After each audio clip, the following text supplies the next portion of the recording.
사도행전 20장 28절부터 30절까지 말씀을 제가 봉독해 드리겠습니다.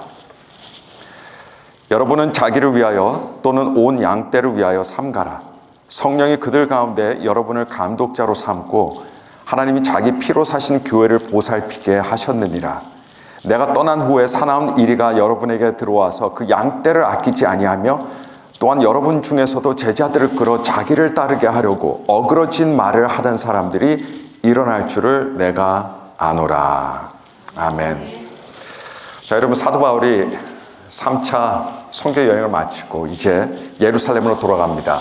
그것도 심한 기근 때문에 궁핍해진 예루살렘 성도들을 위해서 여러 교회들이 모금한 구제비를 들고 그것을 가능하면 서둘러서 전달해 주기 위해서 그렇게 급히 예루살렘으로 향하게 됩니다. 그런데 가는 길에 밀레도라는 곳에 잠시 거쳐서 거기서 이제 배를 타고 가야 돼요. 그런데 이 밀레도라는 곳이 어디냐면 에베소에서 가까운 곳입니다. 별로 멀지 않은 그런 거리에 있습니다. 걸어서 하루길이면 갈 수 있는 곳이 바로 에베소입니다. 그런데 바울이 에베소에서 그렇게 가까운 곳까지 왔는데 에베소에 들리질 못하니까 발걸음이 도저히 떨어지지 않는 겁니다. 에베소 교회 들리고 싶은데, 들려야 하는데 이런 마음은 갖고 있는데 들릴 수가 없는 거예요. 여러분, 에베소 교회가 사도 바울에게 있어 어떤 교회입니까? 여인이 아기를 해산하듯 그렇게 마음으로 낳은 교회가 에베소 교회입니다. 바울이 무려 3년 기간이라는 장기간을 통해서 바울이 직접 개척하고 그리고 눈물로 기도하고 세운 교회였습니다. 또 지금까지 바울이 개척했던 교회들이 여러 개가 있었지만 그 교회들 중에서도 가장 어린 막내 교회였습니다.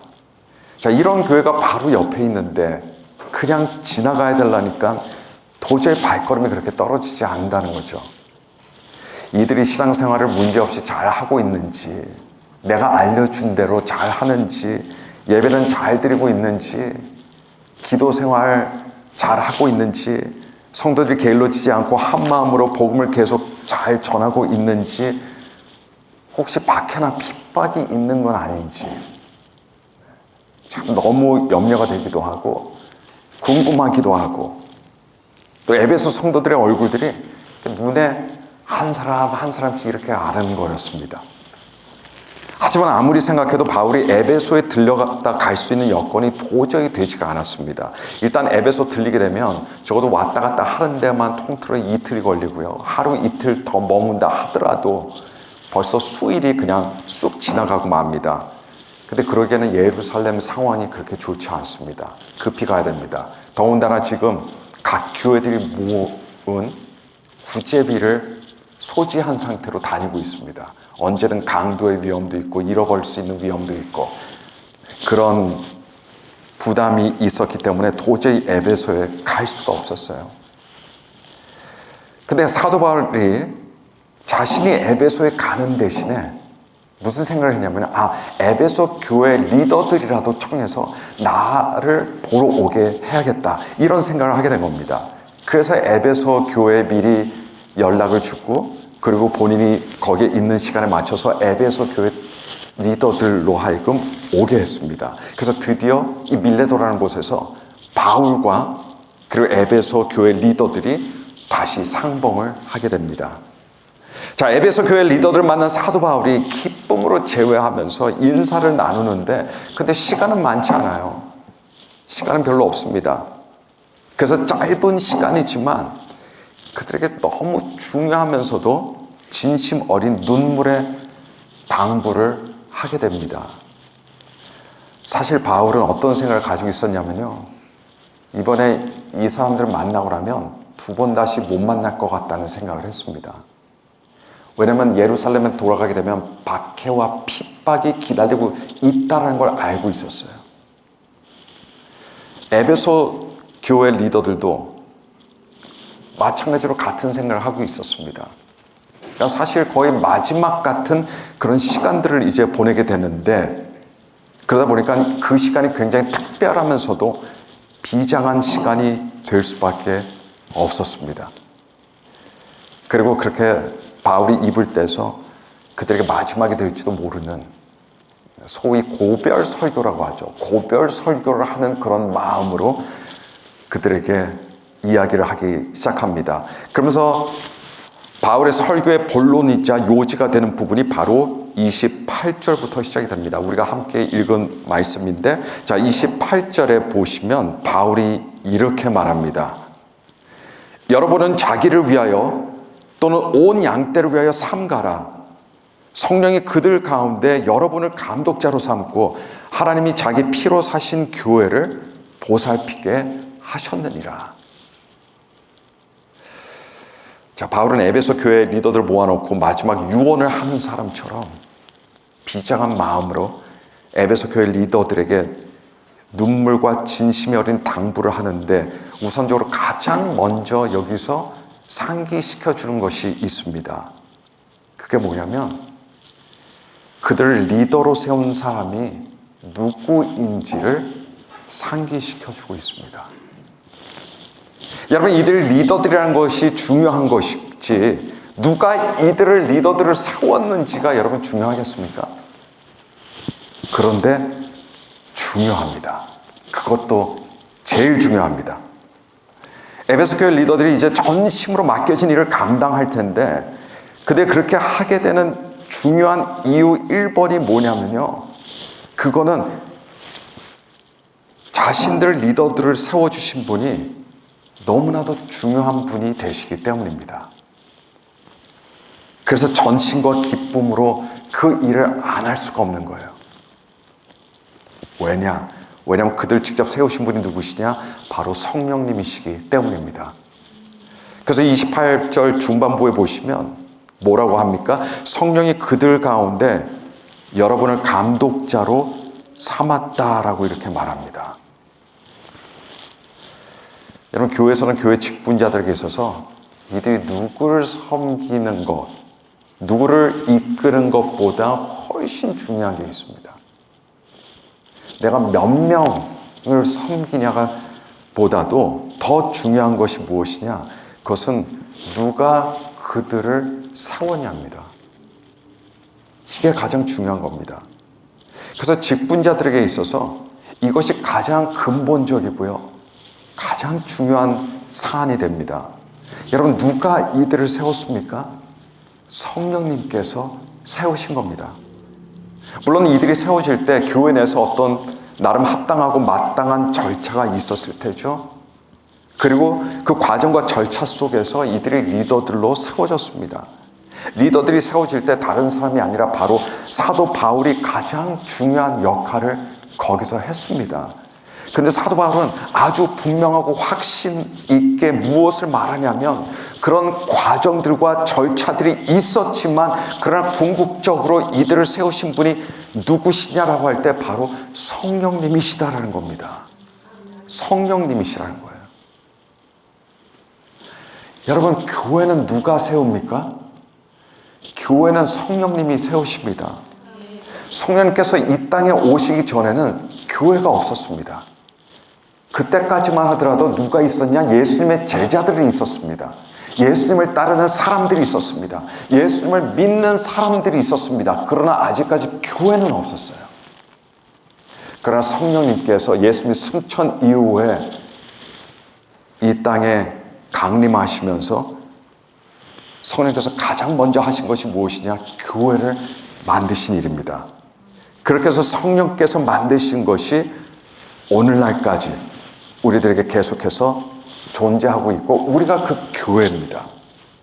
그래서 여러분, 성령님의 아주 중요한 역할들 중 하나가 교회를 세우는 일입니다. 그리고 그 성령님께서 세우신 교회를 위해서 교회 리더들을 세우십니다. 교회 리더들의 역할과 책임이 어떤 것이냐를 따라서 직분을 주시고 역할을 주시는 분이 누구십니까? 성령님이십니다. 그래서 여러분, 직분이라는 것은 귀할 수밖에 없습니다. 그래서 직분이라는 것은 중요할 수밖에 없습니다. 그래서 직분이라는 것은 거룩할 수밖에 없는 겁니다. 왜냐하면 그 직분을 주신 분이 누구시냐? 성령님이 되시기 때문입니다. 여러분, 우리 눈에는 뭐 어쩌다가 이 사람이 이 역할을 하고 저 사람이 저 직분을 맡게 되고 그렇게 보일 수도 있겠지만 사실 그게 아닙니다. 교회를 세우신 성령님께서는 그 교회를 온전히 세우시고 교회의 사명을 감당하기 위해서 누구를 세웁니까? 교회 일꾼들을 세우시는 겁니다. 성령님께서 교회 안에서 하시는 일입니다. 그리고 그들에게 일정 역할을 주시고 또 책임을 맡겨주시는 겁니다. 여러분, 인간적인 발상을 하게 되면 교회 직분은 다른 사회 조직체에서 맡는 자리 정도로만 보이실 거예요. 인간적인 발상을 하게 되면 교회 직분은 어떻게 보면 좀 성가스럽고 부담스럽고 나를 귀찮게 하는 거. 아, 올 것이 왔구나. 이런 생각 들 수 있게 합니다. 인간적인 발상을 하게 되면 내 힘과 내 에너지와 내 시간과 내 물질을 희생하는 것으로만 보이게 됩니다. 인간적인 생각만 하면 그렇습니다. 이게 인간적인 발상입니다. 그런데 믿음의 발상으로 성경이 말씀하는 대로 교회 직분을 이해하게 되면 여러분, 교회 직분은 대단한 겁니다. 왜냐하면 다른 누구도 아닌 바로 성령님께서 직접 맡겨주시고 세워주신 것이기 때문에 그렇습니다. 믿음의 발상으로 보게 되면 아주 작은 역할이라도 아주 작은 책임이다 하더라도 그게 마치 뭐가 되는 거냐면요, 사실 집안의 경사입니다. 가문의 영광이에요. 영적인 발상, 믿음의 발상으로 하면 정말 그렇습니다. 사도 바울은 에베소 리더들을 모아두고는요, 자기들이 가지고 있는 책임과 역할, 자기들이 가지고 있는 직분이 도대체 어디서 나온 건지, 얼마만큼의 가치가 있는 건지 이것을 먼저 상기시켜 주는 겁니다. 당신들은 스스로 리더들이 된 사람이 아닙니다. 사람들이 세운 사람들이 아닙니다. 성령님께서 직접 여러분들을 선택하셔서 세우신 사람들입니다. 이 이야기를 하고 있는 겁니다. 자, 그렇다면 성령님께서 이들에게 어떤 역할과 책임을 맡기셨을까요? 자, 사도 바울이 이제 그 다음으로 언급하는 것이 바로 그들의 역할과 책임입니다. 교회 내에 많은 역할들이 있고요, 많은 책임들이 있습니다. 교회에서 뭐 하십니까? 네, 저는 교회에서 친교 담당입니다. 저는 예배 담당입니다. 저는 신방 담당입니다. 저는 청소 담당입니다. 저는 봉사 담당입니다. 저는 찬양 담당입니다. 여러 가지 있을 수 있겠습니다. 그러나 결국 한 가지로 요약이 됩니다. 28절 후반부에 보니까 하나님이 자기 피로 사신 교회를 보살피게 하셨느니라. 우리가 하는 일들이 무엇이 됐든 간에 하나님의 교회를 보살피는 일이 되는 겁니다. 아무리 작은 역할이라도 그 역할은 반드시 필요합니다. 아무리 작은 책임이라 하더라도 그 책임이 없으면 안 되는 겁니다. 그래서 하나님께서는 교회 리더들에게 어떤 사명을 주셨냐? 교회를 보살피는 사명을 주신 겁니다. 근데 우선 역할을 보기 전에 저와 여러분들이 함께 인지하고 반드시 동의해야 되는 사항이 하나 있습니다. 그것은 교회는 어떤 것이냐라는 거예요. 그래서 왜 교회를 보살펴야 되느냐 이겁니다. 교회는 어떤 겁니까? 교회는 예수님의 피로 사신 존재입니다. 예수님의 피로 사신 존재입니다. 사람들이 종종 크게 잘못하는 것이, 실수하는 것이 몇 가지들이 있지만은 그 중에 하나는 영광스러운 직분의 그 영광을 보지 못하는 일입니다. 그리고 그걸 별거 아닌 것처럼 간주하는 일입니다. 그래서 여러분, 직분을 가볍게 여기게 되는 데는 여러 가지 배경이 있을 수 있습니다. 근데 그 중 하나는 직분을 가볍게 여기는 이유는 하나님 나라 일의 귀중함을 모르면 내가 맡은 직분 중요하게 생각하지 않습니다. 그런데 하나님 나라의 일을 가볍게 여기는 것은 또 결국 어떤 것으로 귀착이 되냐면, 하나님 나라의 일을 가볍게 여기는 것은 하나님을 가볍게 여기는 것으로 결국은 귀착이 되게 돼 있습니다. 반대로 교회 직분을 귀하게 여기고 감사함으로 감당하는 사람들은 그 이유가 분명히 있습니다. 타이틀이 좋기 때문이 아니에요.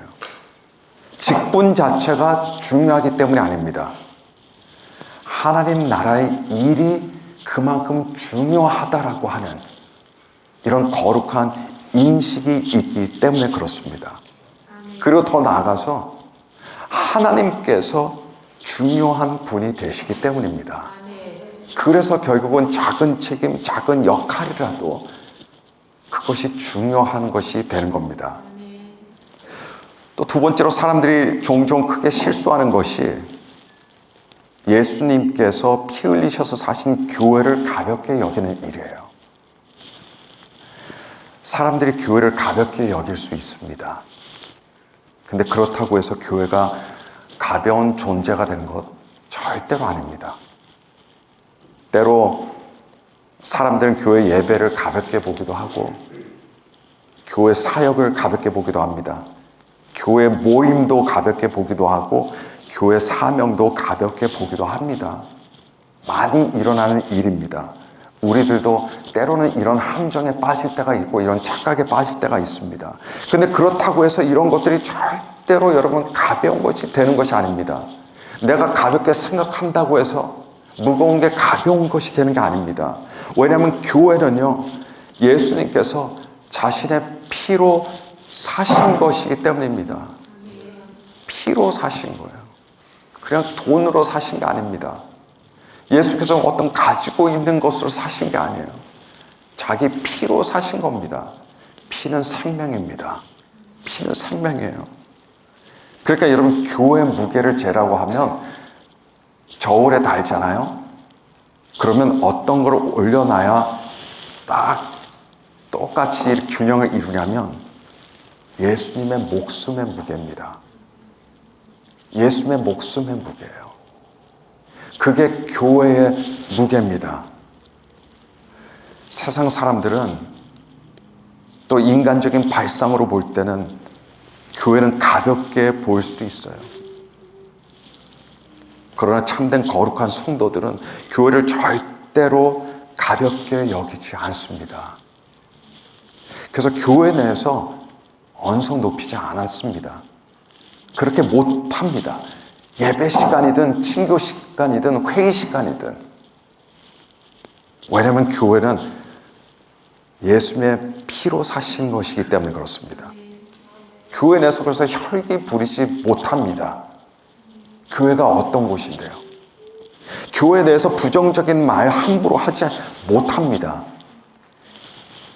왜냐하면 교회는 예수님의 피값으로 사신 귀한 하나님의 공동체이기 때문입니다.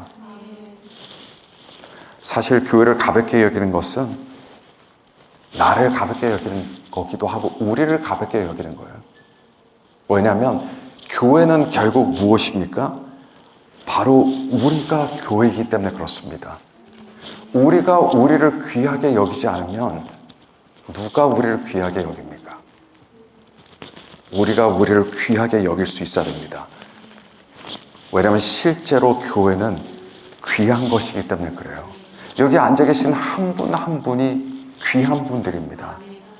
그런 분들이 함께 모여서 교회를 이루었어요.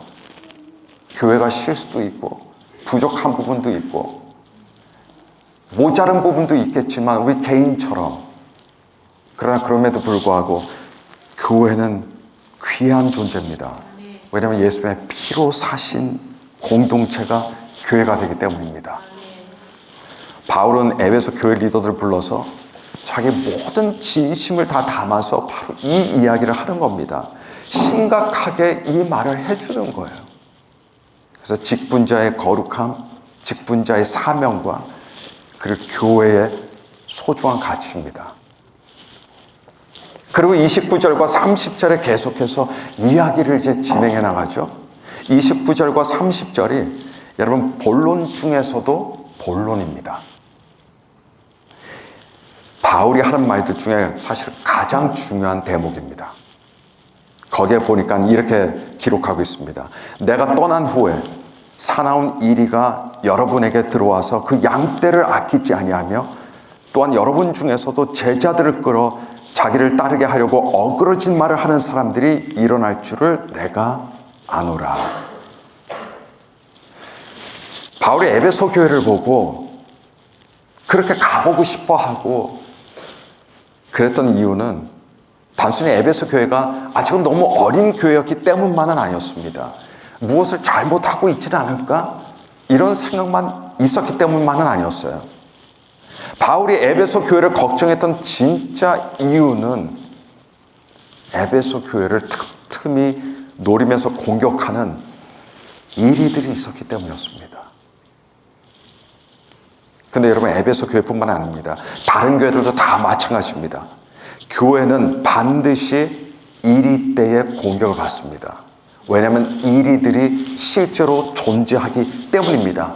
이리들이 존재하는 한 교회들은 공격을 받습니다. 저를 공격하고 여러분들을 공격합니다. 그리고 우리 공동체를 공격합니다. 공격하는데 어떻게 공격하냐? 29절 말씀 보니까 아끼지 않으면서 공격한다는 거예요. 아무것도 안 봐주면서 공격한다는 겁니다. 오직 공격을 위한 공격을 하는 겁니다. 요한계시록 2장과 3장에 보시면요, 7 교회들에 대한 말씀이 나옵니다. 주님께서 7 교회들의 편지를 보냅니다. 근데 각 교회들에게 예수님께서 말씀하시던데 어떤 교회는 칭찬을 받아요.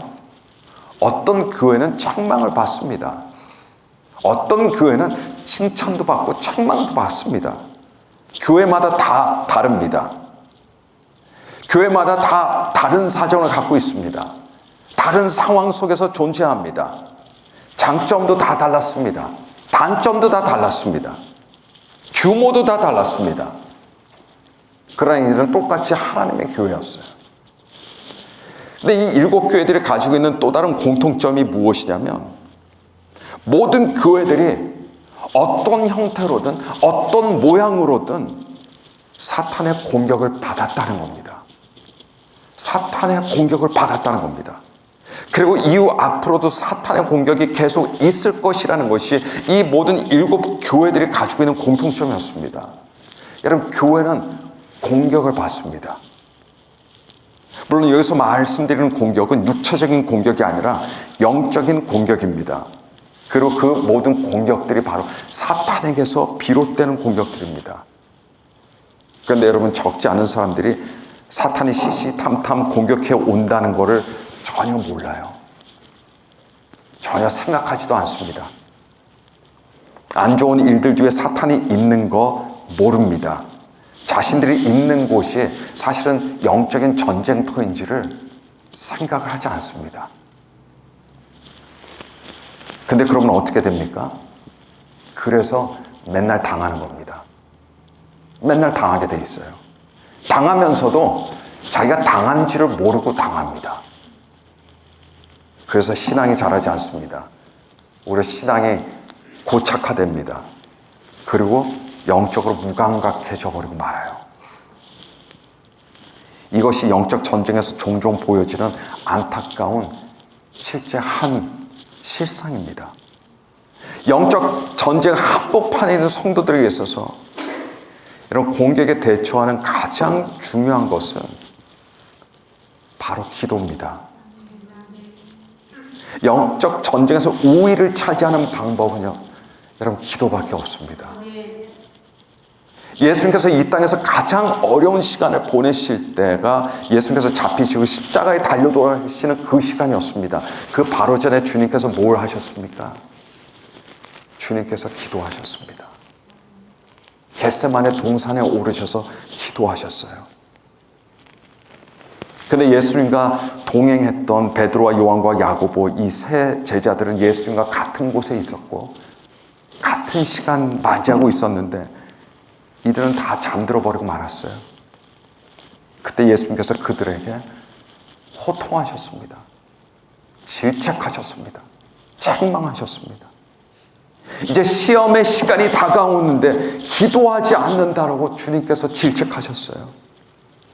여러분, 아니나 다를까 예수님께서 잡히던 그 밤, 정말 중요했던 그 순간 제자들은 역시 다 도망쳤습니다. 도망치게 바빴어요.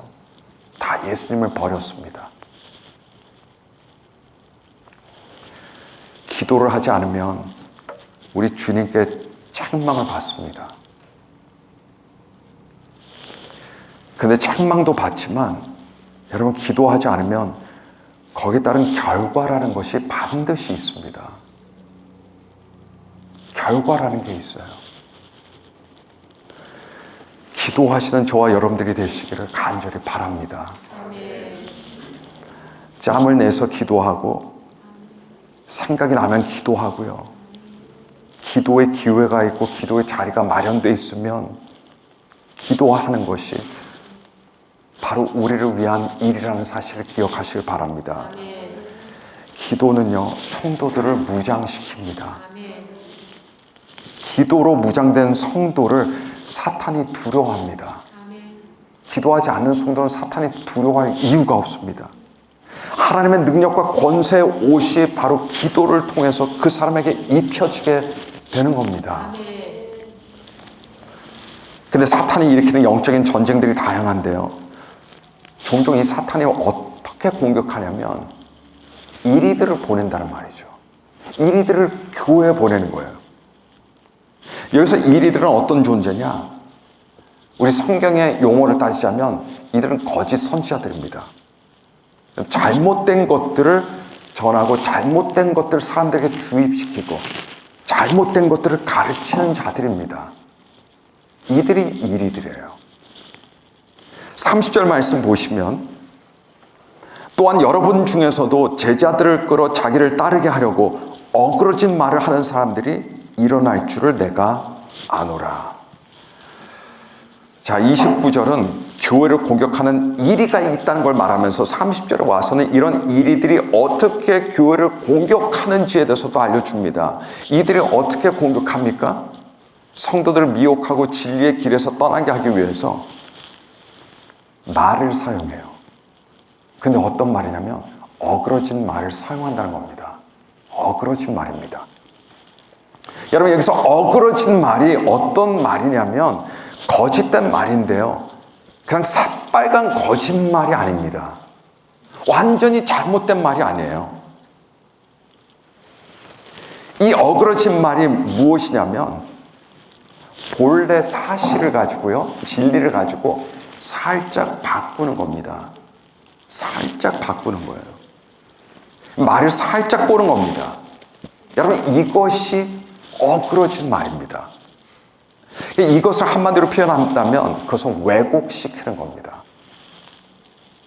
단어 하나, 두 개를 바꿔서 의미를 바꿔버리는 거예요. 그렇게 왜곡시키는 겁니다.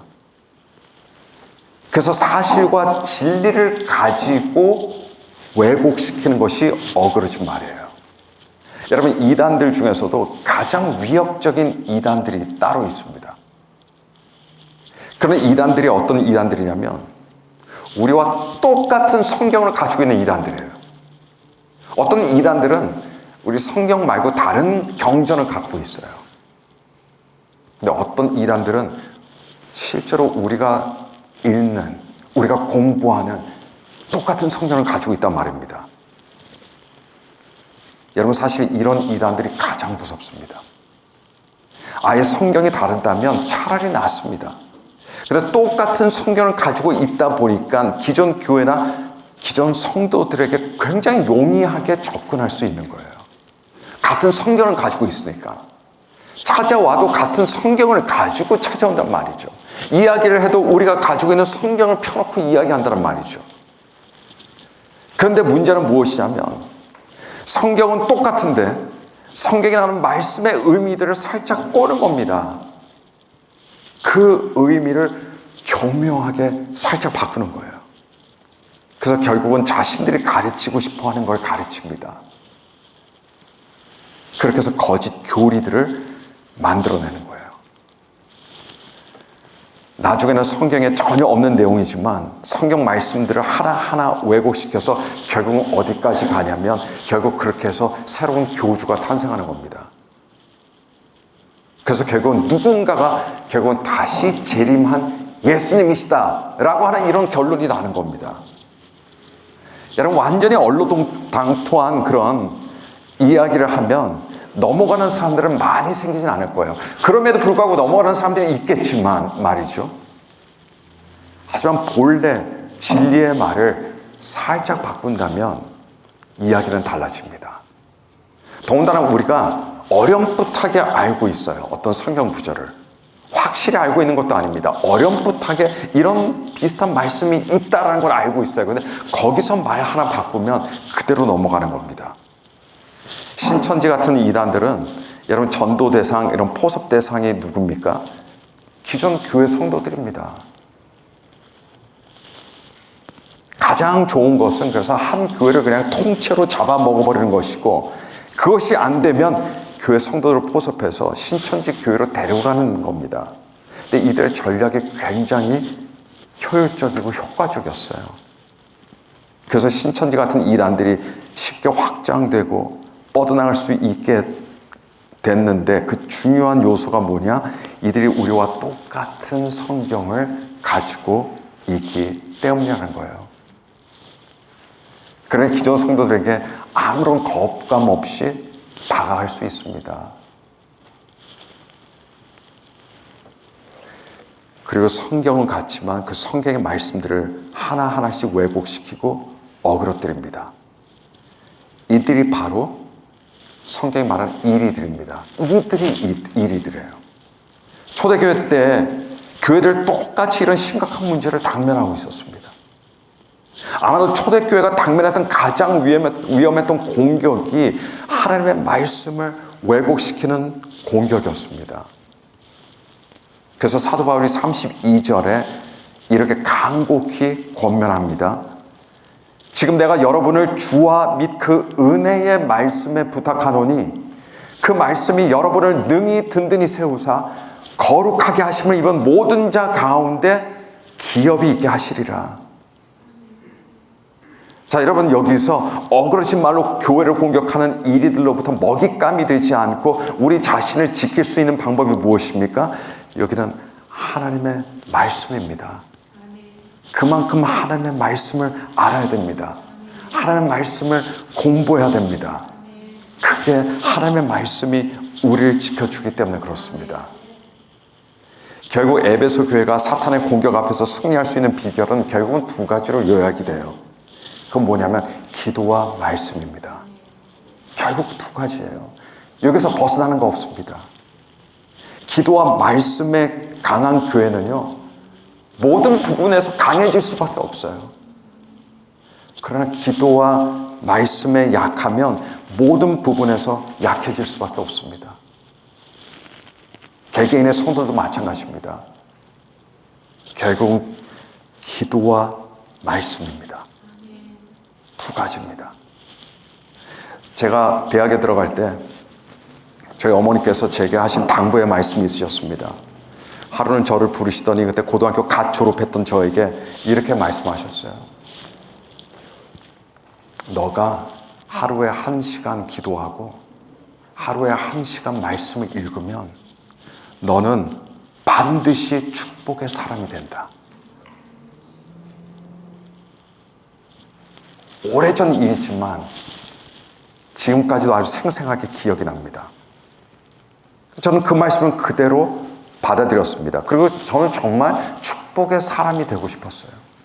내 마음대로 살아가는 사람이 아니라 축복의 사람이 되고 싶었습니다. 그래서 하루에 기도 1시간, 말씀 1시간을 지키려고 무진장 노력했습니다.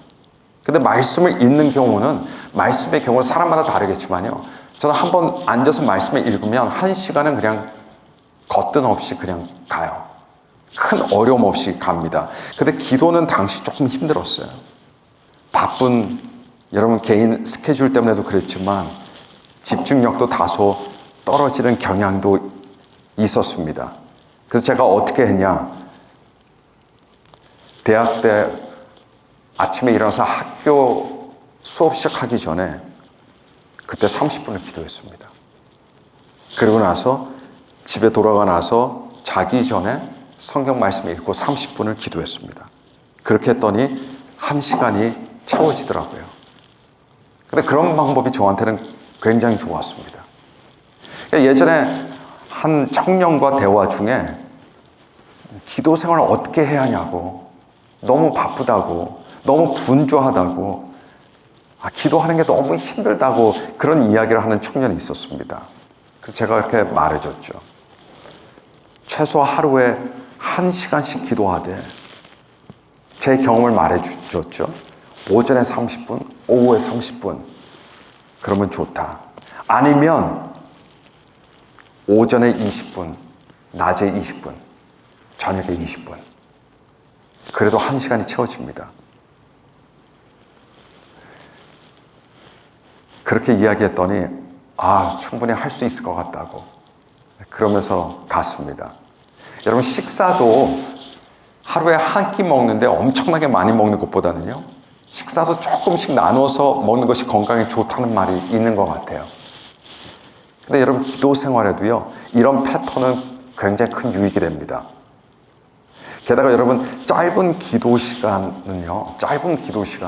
이거 너무 짧아, 사람들이 그렇게 생각할 수 있겠지만 집중력은 가장 뛰어납니다. 짧은 기도 시간이 집중력이 상당히 좋습니다. 저는 여러분 기도 시간은 양도 중요하고 질도 중요하지만 둘 중에 하나 선택하라고 그러면 당연히 저는 질을 선택합니다. 양보다는 질이 우선합니다. 비록 짧은 시간일지라도 그러나 가장 효과적이고 간절하게 기도할 수 있고 또 짧은 시간을 여러 번 갖게 되면 여러분 그것이 합쳐져서 뭐가 됩니까? 긴 기도 시간이 되는 거예요. 짧은 기도 시간의 장점은 정말 엄청난 에너지를 가지고 엄청난 집중력을 가지고 주님께 간절히 매달릴 수 있다는 겁니다. 내가 오늘 10분밖에 기도 못했네. 이 아침에 내가 20분밖에 기도 못했네. 이렇게 생각할 수도 있지만 그러나 여러분 집중력을 생각하면요, 어쩌면 10분의 기도가 앉아서 1시간, 2시간 하는 기도보다도 놀라운 효과가 있을 때가 많다라고 저는 생각합니다. 사실 기도는요, 집중력이거든요. 집중력입니다. 누군가가 앉아서 같이 대화를 나누는데 1시간 대화를 나눠요. 근데 머릿속에 자꾸 다른 생각이 들어와요. 그렇게 해봤자 그 1시간에 교제하는 시간은 별로 중요한 것이 아닙니다. 짧은 시간이라도 집중력 있는 시간은 굉장히 임팩이 있는 그런 시간이 될 수밖에 없습니다. 기도의 전략입니다. 기도를 오래 하기 어려운 분들은 짧은 기도들을 여러 번 하시게 되는 거예요. 짧은 시간 동안에 상당히 높은 집중력으로 주님만 온전히 바라보고 믿음으로 기도할 때 하나님께서는 그 기도를 기뻐 받으십니다. 말씀도 그렇게 할 수도 있습니다. 어떤 분은 앉아서 1시간, 2시간 얼마든지 말씀을 볼 수 있지만 어떤 사람들은 앉아서 말씀 딱 열면 한 10분 뒤면 힘들어지는 분들도 계실 수 있어요. 그러면 그렇게 나눠서 시작하는 거예요. 나눠서. 이 기도든 말씀이든 신앙생활은 여러분 전략이라는 것이 있어요. 전략이라는 것이 있습니다. 그 전략을 잘 사용하면 우리 영적인 건강과 훈련에 굉장히 큰 도움이 됩니다. 또 성경을 읽을 때 우리가 물론 매일 묵상을 통해서 적어도 하루에 한 장씩 읽어나가지만 먼저 저 같은 경우는 어릴 때 짧은 성경부터 읽었습니다. 에베소서 같은 거, 골로새서, 빌립보서 같은 거, 짧은 거. 구약이랑 요나 같은 것들. 이런 거 있죠. 소선지서 같은 것들. 근데 한 권을 읽잖아요.